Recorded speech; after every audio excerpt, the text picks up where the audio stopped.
и температурното поле на Земята. Недрата на Земята, строеж на Земята. Още от преди 150 години мненията на геолозите за строежа на недрата на Земята са крайно противоположни.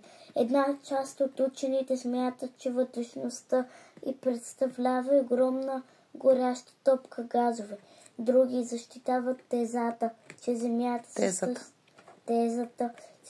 се състои от много пластове, изградени от своя страна от различни материали. Така, събирайки и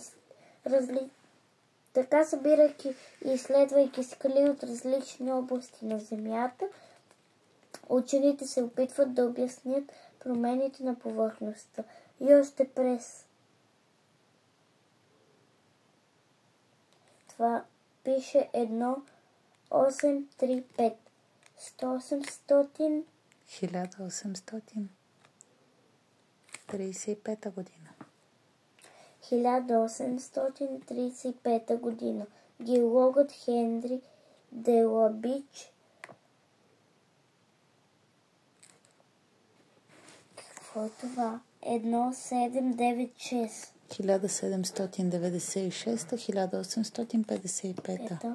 Създава първата геоложка карта на Великобритания.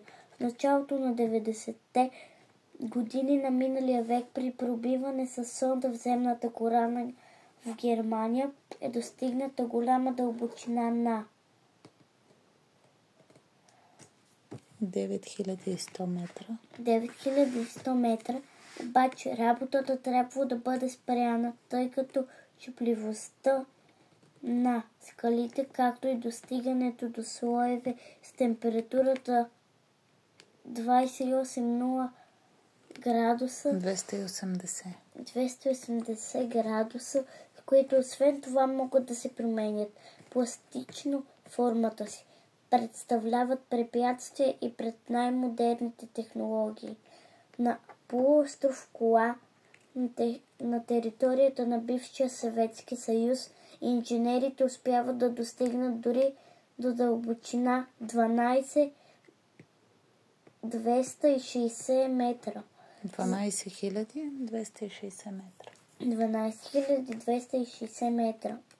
За да решим загадките относно вътрешността на нашата Земя, разполагаме и с индиректни методи.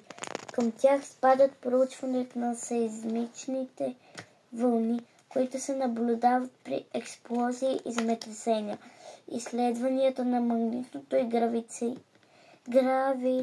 гравитационното поле на Земята. Земетръсните вълни се отразяват на местата, където веществото,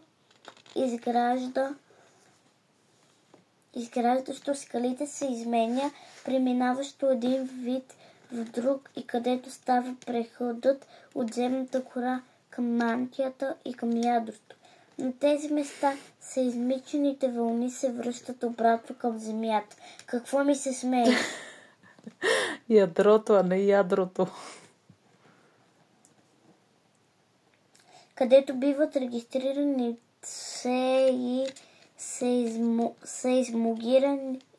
сейзмографи по скоростта на вълни. Какво?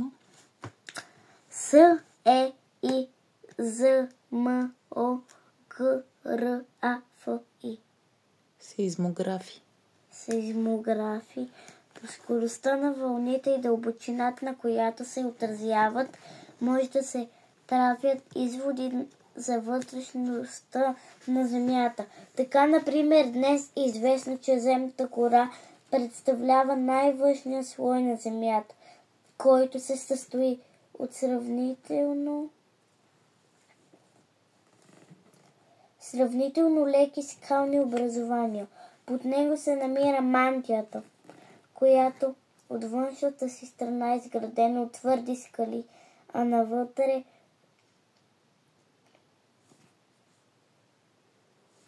става течна. Най-вътрешният слой на Земята представлява нейното ядро, което ядро, което от своя страна е съставено от външно и вътрешно ядро, изградено основно от желязо. Температурата на вътрешното ядро вероятно достига стойности подобни на тези повърхността на Слънцето. Земната